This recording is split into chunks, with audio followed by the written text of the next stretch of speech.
क्या आपने कभी सोचा कि हमेशा ऐसा क्यों होता है? हमेशा ऐसा क्यों होता है कि एक ईसाई नन जब अपना सारा जिस्म ढांकती है तो उसे बड़ी इज्जत दी जाती है कि उसने अपने आप को ईश्वर के हवाले कर दिया, पर जब कोई मुसलमान औरत ऐसा करती है तो लोग कहते हैं कि वो जुल्म का शिकार है।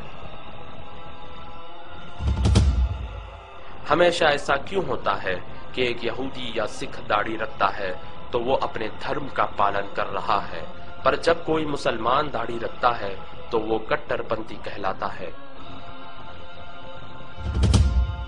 हमेशा ऐसा क्यों होता है कि जब कोई स्त्री घर पर सारा समय बिताती है, अपने बच्चों का ख्याल रखती है, तो वो बहुत बड़ा बलिदान दे रही है, पर जब कोई मुसलमान स्त्री ऐसा करती है तो लोग कहते हैं कि वो चार दीवारी में कैद है और उसे आजादी मिलनी चाहिए।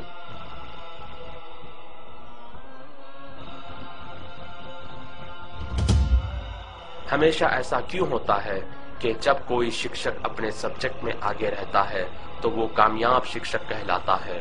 पर जब कोई मुसलमान लड़का इस्लामी शिक्षा में आगे रहता है तो उसका भविष्य बेकार समझा जाता है।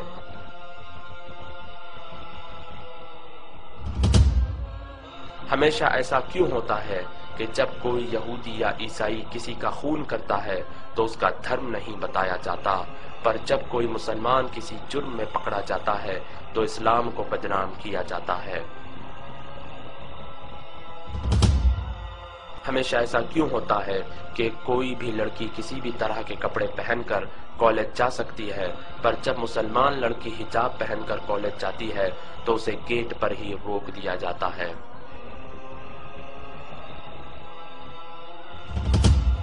हमेशा ऐसा क्यों होता है कि जब कोई व्यक्ति अपनी जान पर खेलकर लोगों की जान बचाता है तो उसे बहादुर और वीर कहा जाता है, पर जब कोई फलस्तीनी नागरिक अपनी जान पर खेलकर अपने बच्चे को गोली लगने से बचाता है और अपने भाई का हाथ दुश्मनों के हाथों तोड़े जाने से बचाता है और अपनी माँ और बहन की इज्जत बचाने के लिए दुश्मनों से लड़ता है और अपने घर को आग लगाए जाने से बचाता है और अपनी मस्जिद की रक्षा करता है, तो उसे आतंकवादी कहा जाता है।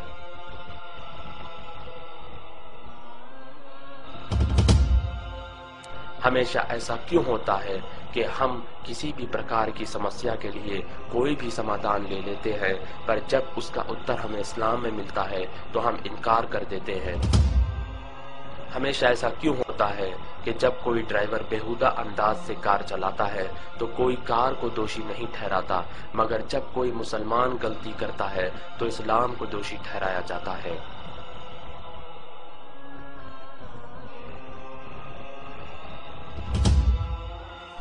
हमेशा ऐसा क्यों होता है कि लोग अखबार और मीडिया में बताई गई हर चीज पर यकीन कर लेते हैं, मगर कुरान में लिखी बातों पर सवाल करते हैं।